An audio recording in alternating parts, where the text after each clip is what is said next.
Absorption. The tablet will travel down the esophagus into the stomach, where it is dissolved into much smaller particles.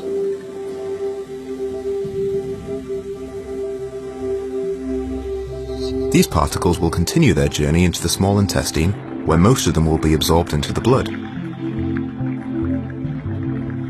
The small intestine walls, also called lumen, are lined with tiny villi which stick out to provide a large surface area for the nutrients inside the food to be absorbed.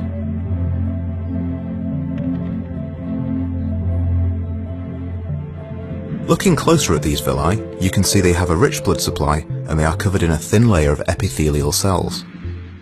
The aspirin molecules will work their way through the epithelial cells and into the bloodstream, where they are carried around the body. Distribution. Blood plasma contains complex molecules called albumin. Albumin is a protein made by the liver which transports nutrients around the body. Albumin also binds to drugs that enter the bloodstream. Here you can see some of the aspirin molecules binding to the albumin. All the aspirin particles that have been bound will be filtered out as they pass through the liver, and only the remaining aspirin molecules will get through and have any effect on the body. Different drugs will bind to albumin in different amounts depending on their affinity for plasma protein. The next stop on the journey is the liver. The aspirin-rich blood will enter the liver through the hepatic portal vein at the bottom, and it will exit at the top via the hepatic vein. At this stage, even more of the aspirin will be removed through a process called first-pass metabolism. The liver's job is a bit like a filter. It will metabolize drugs before they reach the rest of the body. It does this in a few steps. Phase 1 metabolism. First, aspirin is hydrolyzed, breaking off ethanoic acid and leaving behind salicylic acid. This salicylic acid isn't water-soluble, so it can't be excreted in urine yet. Phase 2 metabolism. An ionized group is then added to the salicylic acid, forming glucuronide, which is water-soluble and can be excreted in urine.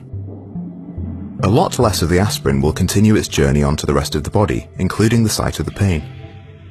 Only 68% of orally taken aspirin will have any effect at all, because of all the filtering that the body has done. This percentage is called the drug's oral bioavailability. If drugs are not administered orally, e.g. intravenously or buccally, then they can bypass the small intestine and liver, so none of this filtering takes place, and they have 100% bioavailability. We are now at the site of some skin tissue damage. Tissues in the skin are creating prostaglandins, which are causing inflammation. The prostaglandins are sending messages to the nerves in the skin responsible for the sensation of pain. Once the aspirin arrives in the blood supply at the site, it prevents the production of prostaglandins in the tissue, which will reduce the swelling and stop the messages being sent to the nerves that are perceived as pain. Excretion. Any remaining aspirin in the blood will go round and round the blood supply, going back through the liver several times until it is all used up or filtered out of the body. It travels into the kidneys and then into the bladder for excretion.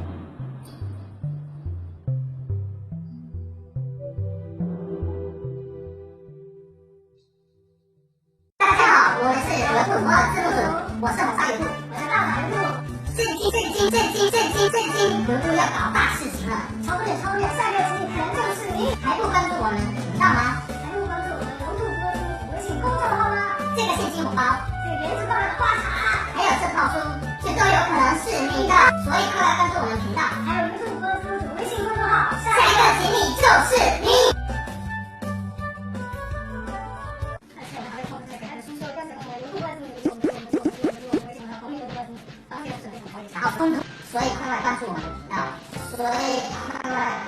我们啊！